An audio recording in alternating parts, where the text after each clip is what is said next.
두 번째 시간입니다. 오하라, 박수영, 김서영, 이종혁. 좀 쉬었다 듣나요? 잘 들었어요, 그런데? 이윤지, 김혜령, 김주영. 다들 잘 지내죠? 그래요. 지난 시간에 이제 근대 이전의 수용자의 법적 지위, 그리고 이제 19세기까지의 그런 상황들을 이야기했는데, 이제 20세기 이후에 들어오면서 1911년 독일의 프로이덴탈은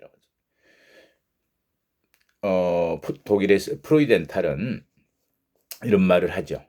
수용자의 권리 제한은 법률에 의해서만 가능하다. 그렇게 주장해서 법률과 판결은 행령에 있어서도 마그나 카르타라고 선언을 합니다. 그래서 이제 형식적 법률화뿐만 아니라 실질적으로도 행령을 법률 관계로서 가능한 한 정밀하게 규율해야 한다고 주장하고 수용자의 권리 구제 제도의 필요성을 역설을 했었죠. 프로이덴탈이. 그의 주장은 곧바로 수용자 권리 보장에 기여하지는 못했지만 당시의 지배적 견해인 특별 권력 관계로를 부인하는 이론적 토대를 마련했다. 이 부분은 대단히 중요하죠. 프로이덴탈. 특별 권력 관계와 프로이덴탈의 이야기.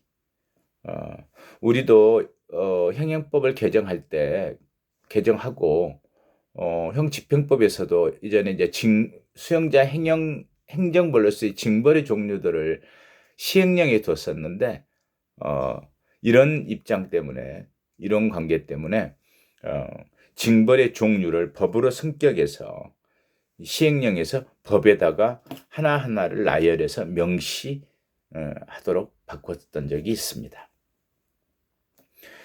미국에서는 1950년대 초에 50여 회의 교도소 폭동 사건과 수용자 권리 보장 운동이 일어나고 1960년대에 흑인 시민 운동에 영향을 받아서 법원의 불간섭주의 입장이 폐기되는 계기가 되었다. 뭔가를 개입한다는 것은 이렇게 핸드스 온 하는 거죠. 그리고 이제 수용자의 20세기 이후에 그때 이제 수용자의 권리 주체성 인정되는데 미국에서의 연방 대법원은 1964년 수용자 연방 시민법에 의한 보호를 받을 권리를 인정해서 수용자 권리에 대한 직접적인 법원의 간섭 시대를 맞이하게 되었다. 핸드스 온 독트린. 독일에서는 1972년 3월 14일 이제 연방 헌법재판소가 전면적으로 특별 권력 관계론을 부정하는 거예요. 이 특별 권력 관계론 지금도 그렇게 잘못 이해되고 있는 경우들이 있어요. 교정이 운영하면서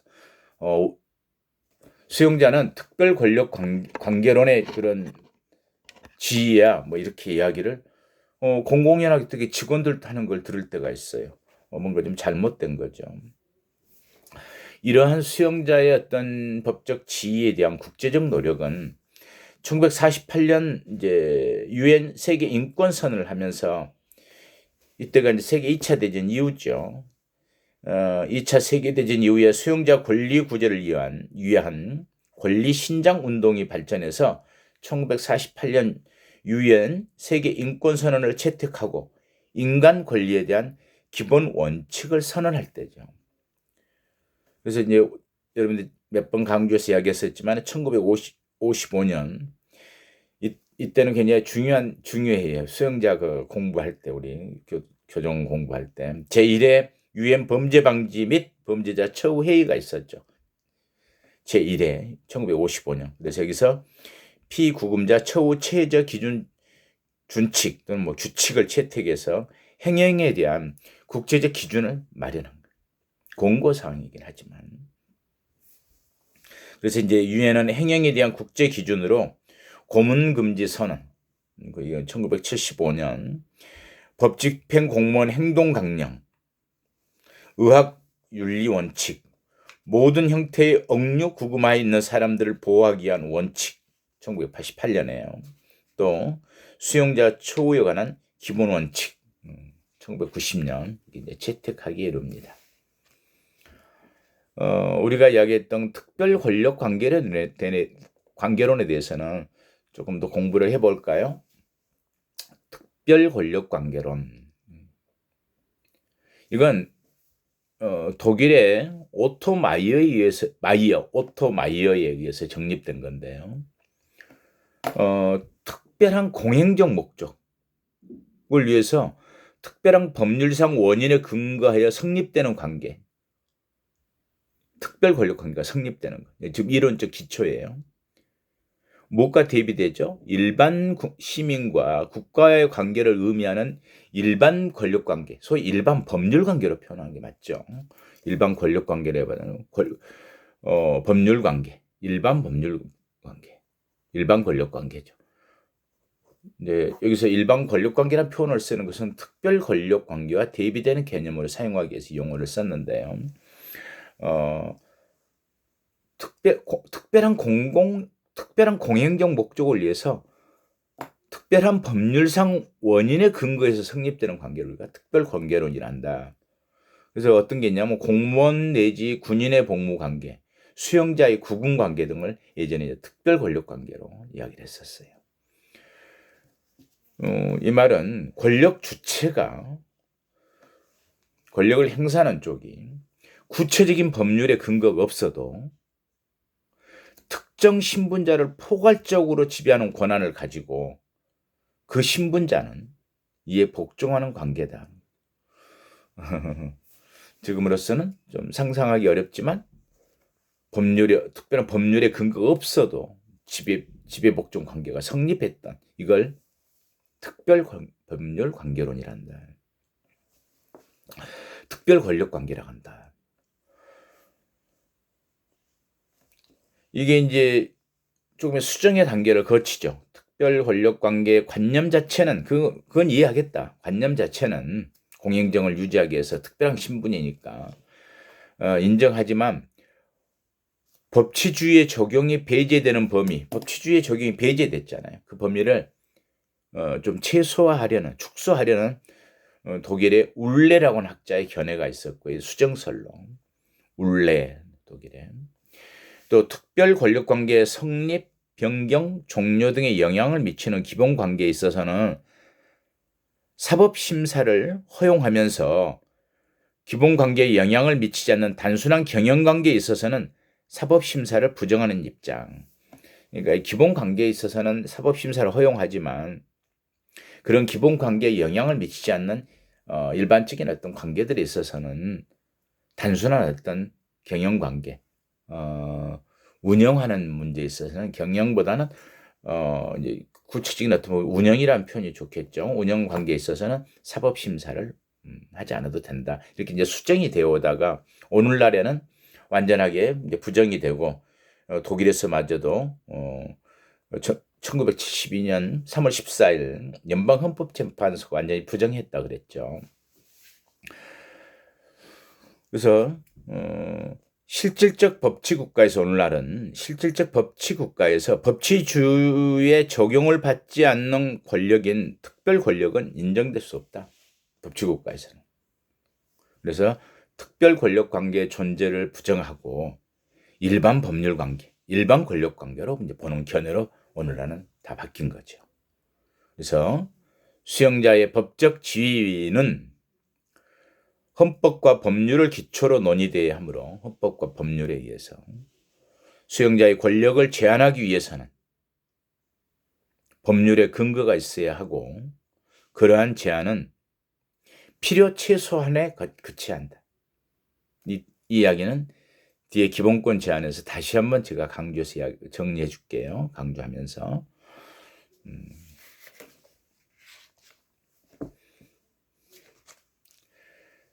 자, 수용자 권리의 법적 근거는 뭘까요?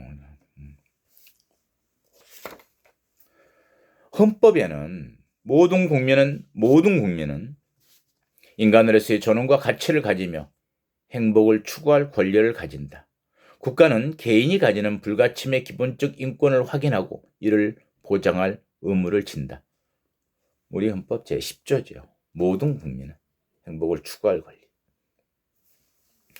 그리고 바로 다음 쪽 12조에도 이렇게 표현하죠. 헌법에 모든 국민은 신체의 자유를 가진다. 누구든지 법률에 의하지 아니하고는 체포, 구속, 압수, 수색 또는 신문을 받지 아니하며 법률과 적법한 절차에 의하지 아니하고는 처벌, 보안처분 또는 강제 노역을 받지 아니한다. 이렇게까지 헌법이 되어 있음에도 불구하고 우리가 1980년대 초에는 보호감호소를 만들어서 과연 그게 적법한 절차, 이게 뭐 꼭 적법한 절차였는지는 모르겠지만은 그걸 위배했는지. 그런데 이게 이제 2005년경에 가서 이제 위헌 판결을 받는 거죠. 그래서 지금은 보호감호가 폐지됐다.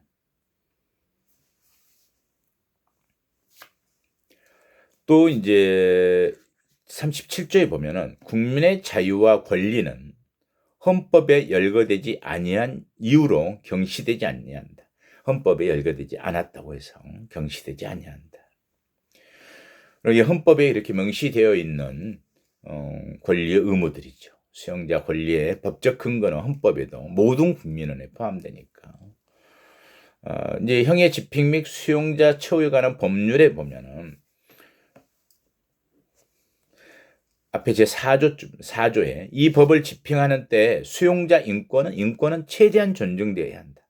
우리 형집행법 4조. 수용자 인권은 최대한으로 존중되어야 한다.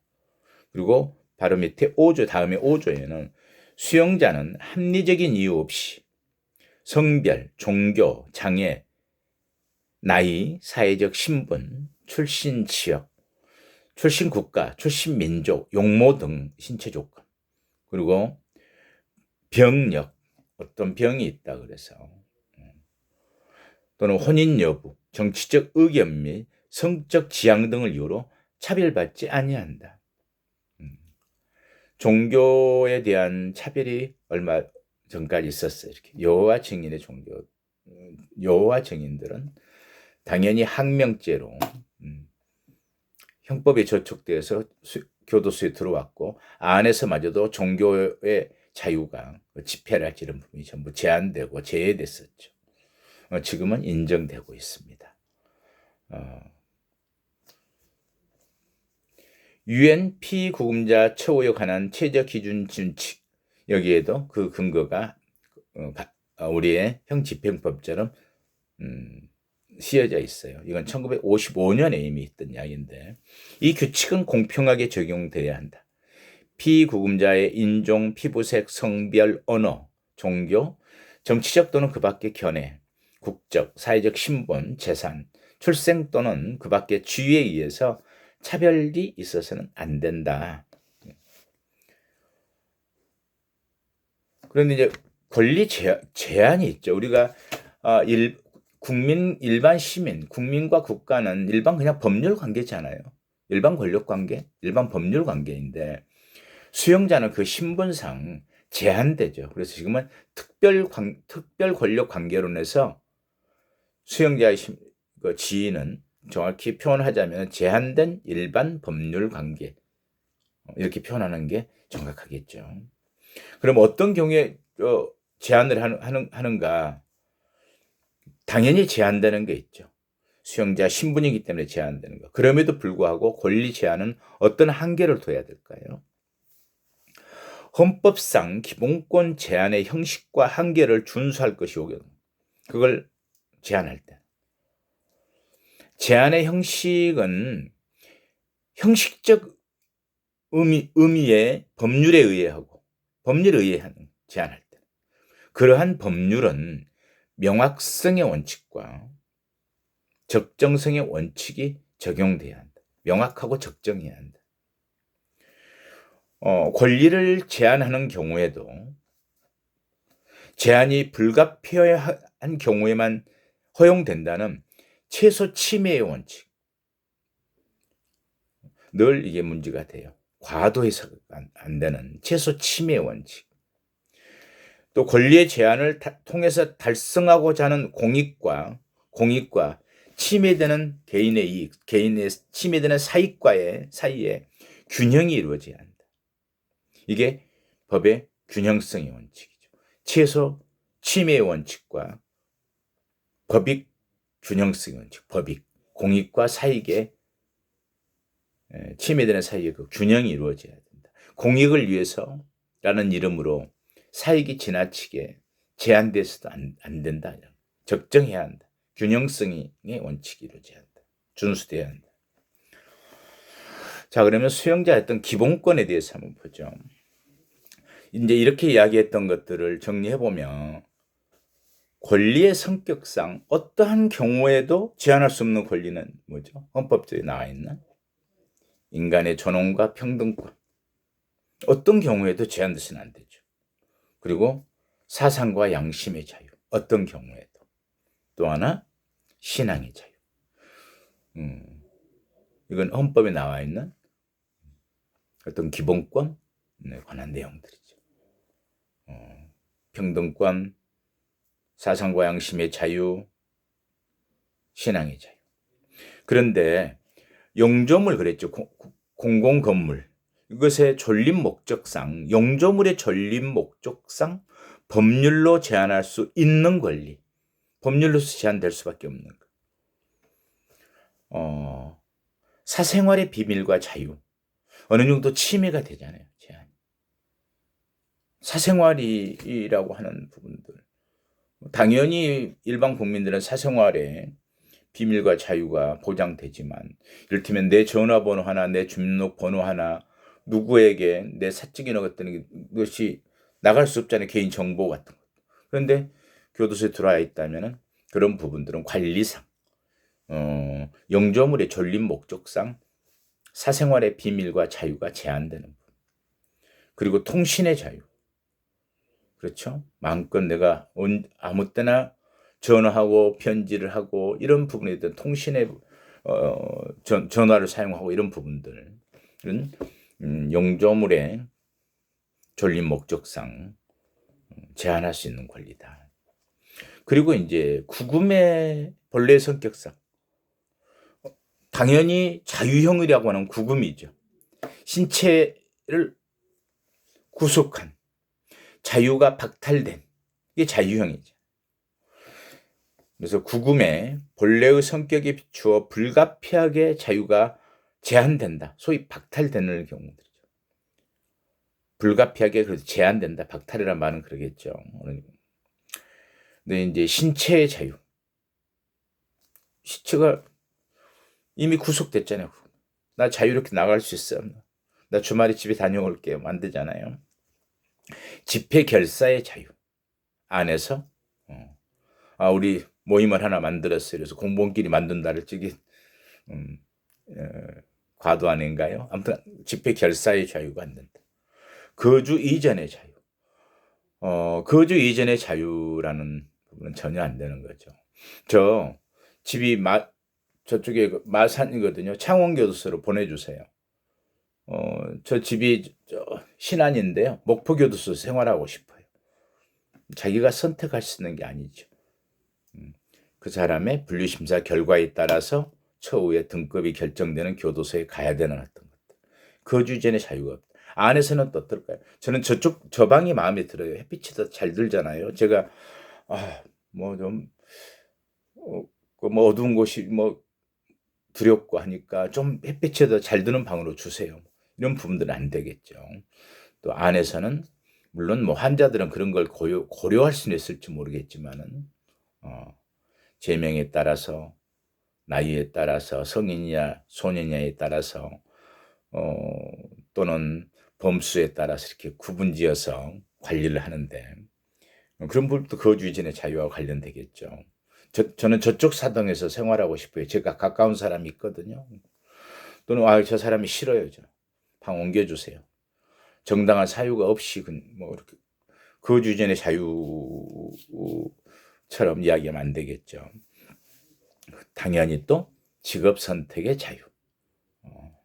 안에서도 어떤 직업 훈련, 어떤 작업 같은 게 지정되면 물론 희망이나 자기의 분리심리의 결과에 따른 미래의 어떤 준비 같은 건 고려는 되지만은 어떤 직업 선택의 자유 이런 부분은 아니다. 그렇게 이해하면 될 것 같아요. 수용자의 어떤 그래서 의무는 뭐가 있을까요? 권리 의무를 우리가 따져봤는데 수용자는 교정시설에 수용되는 순간부터 당연히 그래도 국가와의 강제적인 법적 규율 관계에 놓이게 되고 공법상 용조물 이용 관계에 있으므로 구금에 따르는 일정한 수용자의 의무가 부과되는 거죠. 그렇죠? 그래서 이제 크게 어떤 이런 의무를 볼 때는 청결 의무. 예전에는 사실 청결 의무도 많이 변했어요. 머리는 몇 센티미터로 한다, 수염을 길러서는 안 된다, 뭐 이런 규정들이 있었는데 요즘은 그런 부분들은 청결하면 된다는 입장에 있어서 수용자는 유생을 위하여 두발 또는 수염을 단정하게 유지해야 한다 이렇게 바꿔줬어요. 그래서 뭐 수염을 좀 기르는 친구들도 있고요. 머리도 조금 뭐 자기 개성껏은 못하지만은 위생 상태가 문제가 되지 않는 범위는 좀 약간 더 허용적이죠. 그래서 수용자는 자신의 신체 및 의류를 청결히 해야 하며 그래도 의무는 자신이 사용하는 거실 또는 작업장 그 밖의 수용시설의 청결 유지에 협력하여야 한다. 의무사항으로 규정하고 작업 의무 수용자에는 자신에게 부과된 작업과 그 밖의 노역을 수행하여야 할 의무가 있다. 이건 당연하죠. 뭐가 당연하냐고요? 징역형, imposed labor, 강제된 노역을 하기 징역이잖아요. 근데 저 일하기 싫어요. 또 뭐 이 일은 싫고요. 저는 제 적성에 맞는 일을 할게요. 아까도 뭐 직업 선택의 자유에서 이야기했지만 작업의 의무는 자신에게 부과된 작업이나 그런 노역을 수행해야 할 의무가 있다. 근데 이제 이제 이 부분에서는 조금 다른 게 있죠. 징역형과 금고, 구류형 수용자, 사형 확정자 이런 부분에 이제 신분에 따라서 달라요. 지위에 따라서. 징역형 수용자는 당연히 징역형 수용자하고 벌금을 내지 않아서 노역으로 환영된 노역장 유치는 자는 당연히 이제 일을 해야 되죠. 그런데 금고수, 징역이 아닌 금고만, 그리고 이제 구류를 받는 수용자, 그다음에 사형 확정자, 이 사람들에 대해서는 강제 노역은 아니에요. 단 신청에 의한 작업은 가능해요. 근데 대부분이 다 신청해서 일을 해요. 일을 하지 않고 혼자 있을 때 부분의 심신의 피폐 때문에 오히려 다 신청을 해서 일을 하죠. 그래서 요즘 사실은 내부적으로 사실관계 속에서는 징역형과 구금형의 구별의 시력이 있을까 하는 부분이 늘 형사정책적으로 논의가 되고 있죠. 그리고 안에서는 당연히 금지 물품 소지를 금지하는 의무가 있죠. 안에서 뭐 위험한 물건들, 뭐 총기나 도검, 폭발물, 흉기, 독극물 당연히 뭐 그러겠죠. 그리고 이제 범죄의 도구로 사용할 수 있는 물건들. 안에서 늘 그런 물건을 만들기도 해요. 뭔가 범행의 도구나 또는 어떤 부분에 자기들 편의들을 위해서 만드는데 그런 부분을 늘 그래서 검방을 한다 그러거든요. 방을 검사해서 그런 부분들을 소지하지 못하도록. 그리고 이제 마약이나 주류, 담배, 또 안에서 현금이나 수표들을 또 직접 가질 수 없어요. 영치를 한다 그러죠. 그래서 안에서는 이제 현금이나 수표를 사용할 수 없기 때문에. 그리고 이제 음란물이나 사행행위에 사용되는 물품, 그 밖에 수용자의 교화 또는 건전한 사회 복귀를 위해 해칠 우리가 있는 물품도 금지해서는 안 된다. 소지해서는 안 된다. 그리고 이제 일시 석방자 출석 의무가 교정시설 안에서 천재지변이나 그 밖의 사변에 대한 피난의 방법이 없다고 인정되어 일시 석방된 자는 석방 후 24시간 이내에 교정시설 또는 경찰관서에 출석해야 한다는 거. 또 뭐 지진이 났다랄지 천재지변이 났을 때 불가피하게 일시 석방하면 출석해서 다시. 그리고 규율의 준수. 소위 수용자는 교정시설의 안전과 질서를 유지를 위해서 법무부 장관이 정하는 규율을 준수해야 한다랄지. 또 수용자는 어떤 일어나고 자고 일어나는 시간들 어떨까요? 그걸 일과 시간표가 있어요. 그 일과 시간표를 준수해야 돼요. 그리고 포괄적이지만 수용자는 교도관의 직무상 지시에 복종해야 한다. 그래서 안에서의 행정벌의 한 종류에서도 정당한 지시에 복종하지 않으면 징벌 조치하는 그런 내용들이 포함되어 있는 거죠. 이게 이제 수용자의 법적 지혜 변천, 그리고 오늘날 우리나라 수용자들이 갖고 있는 어떤 지켜야 할 의무 살펴본 겁니다. 다음 시간에는 수용자가 과연 그리고 권리가 침해됐을 때는 어떻게 구제할까 하는 내용과 안에서의 어떤 치료적 프로그램들 몇 가지를 이야기하는 걸로 진행하겠습니다. 수고했어요.